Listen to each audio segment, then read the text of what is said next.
সেই সঙ্গে একটা দাবি জানাই, ভারতের দূতাবাসের পাশে আমরা একটা রাস্তার নাম লিখেছিলাম ফেলানি রোড। আমার কথা, প্রশাসন কেন সেই সাইনবোর্ড খুলে ফেলেছে? আল্লাহ লানত বর্ষিত হোক। আপনারা নিজের দেশের নাগরিককে হত্যা করে আপনারা চোখে দেখেন না, লানত বর্ষিত হোক আপনাদের।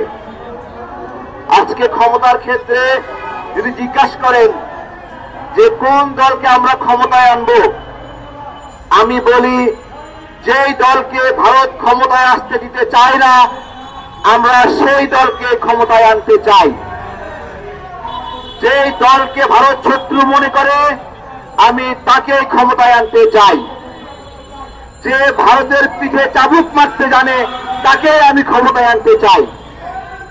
আর কোন মতজামক পলিসি আমরা চাই না। আমরা স্বাধীনভাবে বাঁচতে চাই। আমরা চাই আমাদের প্রবাসী ভাইদের কষ্ট করে আনা রেমিটেন্স ভারতের কাছে চলে না যাক। আমরা চাই আমাদের গার্মেন্টসের ভাইরা কষ্ট করে যে রেমিটেন্স আয় করে, সেই কষ্টের রেমিটেন্স ভারতে চলে না যাক। আপনাদের কাছে ছোট্ট একটা পরিসংখ্যান দেই। ভারত বাংলাদেশে বিভিন্ন পণ্য রপ্তানি করে এবং এখানকার লোকেরা কাজ করে $12 বিলিয়ন এখান থেকে আয় করত। আমরা যখন ভারতের পণ্য বর্জন সহ ভারতের আগ্রাসন বিরোধী লড়াই শুরু করলাম, এটা নেমে আসলো $10 বিলিয়ন। এটা যখন আরো জোরদার হলো, যখন রিজভি ভাইরা চাদর পড়ল, বিএনপি সহযোগিতারা আগায় আসলো এবং অন্যান্য ডানপন্থী সংগঠনগুলো আগায় আসলো, তখন এটা নেমে আসলো $5.99 বিলিয়ন। অর্থাৎ আমরা আমাদের যে রিজার্ভ ভারতে চলে যেত, সেইটা আমরা থেকে নেমে আনতে পারছি। আমরা কি এটা পেরেছি? আপনারা কি এটা পেরেছেন? আমি বলি এটা আপনারা আমরা সবাই মিলে এটা করেছি। আজকে ফেলানি দিবসে আমাদের প্রতিশ্রুতি যে আমরা এটা আরো জোরদার করব এবং শক্তিশালী করব।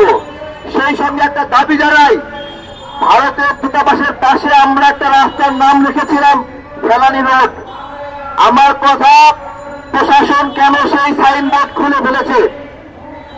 তাহলে প্রশাসনের মধ্যে স্বরাষ্ট্র দপ্তরে ভারতের দালালরা ঢুকে আছে যারা আমাদের বিরুদ্ধে কাজ করছে। আমরা দেখলাম সরকারের পক্ষ থেকে বলা হলো আমাদের গার্মেন্টস অস্থিতিশীল ভারতের কারণে। আমার কথা, আপনারা যদি বিরোধী রাজনীতি দল হতেন, বক্তব্য দিয়েই সারতেন। আপনারা তো নিজেরাই ক্ষমতায় আছেন, আপনারা নিজেরাই বক্তব্য দিলেন ভারতের কারণে অস্থিতিশীল হচ্ছে, তাহলে এদেরকে বের করলেন না কেন?